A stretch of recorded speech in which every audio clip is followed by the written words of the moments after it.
Good evening all of you. आज हम बात करेंगे क्लास 8th के पार्ट नंबर 2 सूक्ष्म जीव हमारे मित्र एवं शत्रु के बारे में। सबसे पहले सूक्ष्म जीव किसे कहते हैं।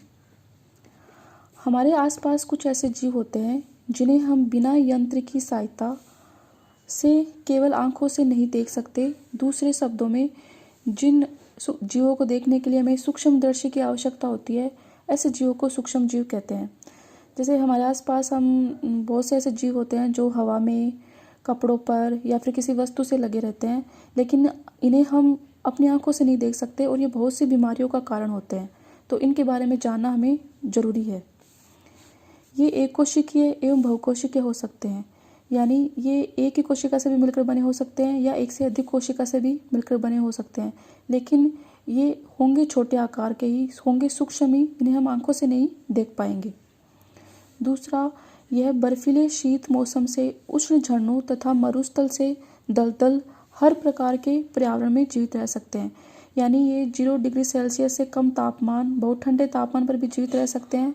तो 50 डिग्री सेल्सियस से अधिक तापमान यानी गर्म वातावरण में भी जीवित रह सकते हैं। सूक्ष्म जीवों को मेनली 4 भागों में बांटा गया है।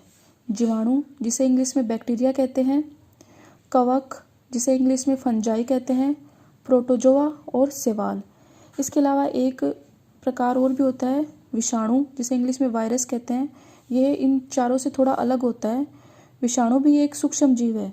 कुछ सामान्य रोग जैसे जुकाम, फ्लू, अधिकतर खांसी, ये विषाणु द्वारा ही होती है। जैसे कोरोना वायरस का नाम आप सब लोगों ने सुना होगा। कोरोना महामारी है, ये हमारे पूरे विश्व में बुरी तरीके से फैल गई है और इसका कारण होता है कोरोना वायरस। कोरोना वायरस का एक प्रकार होता है कोविड-19 के कारण ये बीमारी फैल रही है। इस बीमारी में क्या होता है कि ये कोरोना वायरस है, ये नाक द्वारा सांस लेने से या फिर मुंह द्वारा हमारे शरीर में, गले में पहुंच जाता है और सामान्य लक्षण जैसे सर्दी, खांसी, जुकाम आदि दिखाई देने लगते हैं। और जब ये फेफड़ों तक पहुंच जाता है तो स्थिति भयानक हो सकती है और व्यक्ति की मृत्यु हो सकती है। तो इस बीमारी से बचने के लिए हमें दिन में 10 से 12 बार हाथ धोने चाहिए, सैनिटाइज का यूज करना चाहिए और मास्क लगाकर रखना चाहिए। अब सूक्ष्म जीव है, ये न केवल हमारे लिए हानिकारक है बल्कि कुछ सूक्ष्म जीव है वो हमारे लिए लाभदायक भी होते हैं। कैसे? जैसे हम लाभदायक सूक्ष्म जीव के बारे में इस चार्ट द्वारा समझने की कोशिश करेंगे।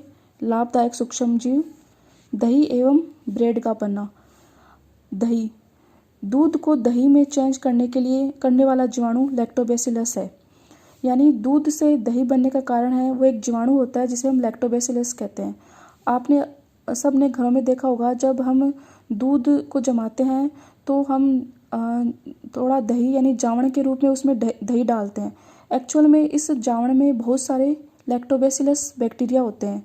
जब हम इस जावण को दूध में डालते हैं तो कुछ समय बाद ये लैक्टोबैसिलस बैक्टीरिया है, ये जनन द्वारा अपनी संख्या बढ़ाने लगते हैं और पूरे दूध को दही में चेंज कर देते हैं। इस प्रकार दूध से दही बनता है। नेक्स्ट, शराब बनाने में भी सूक्ष्म जीव का यूज किया जाता है। ईस्ट द्वारा शराब व एल्कोहल बनाई जाती है। औषधि बनाने में, जब हम बीमार होते हैं तो डॉक्टर हमें पेनिसिलिन का इंजेक्शन देते हैं या कैप्सूल या टैबलेट के रूप में बहुत सारे एंटीबायोटिक्स देते हैं। ये एंटीबायोटिक्स और पेनिसिलिन है, ये भी सूक्ष्म जीव द्वारा प्राप्त की जाती है। इस पेनिसिलिन की खोज अलेक्जेंडर फ्लेमिंग ने सबसे पहले 1929 में फफूंद में की थी। नेक्स्ट है मिट्टी की उर्वरता में वृद्धि।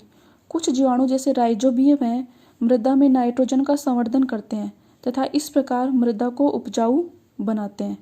यानी राइजोबियम जीवाणु है, ये भूमि की उर्वरता शक्ति को, उपजाऊ क्षमता को बढ़ाता है। नेक्स्ट है पर्यावरण का शुद्धिकरण। कुछ सूक्ष्म जीव मरे हुए जानवरों का अपघटन करके पर्यावरण की सुरक्षा भी करते हैं। ये तो बात हुई लाभदायक सूक्ष्म जीव के बारे में।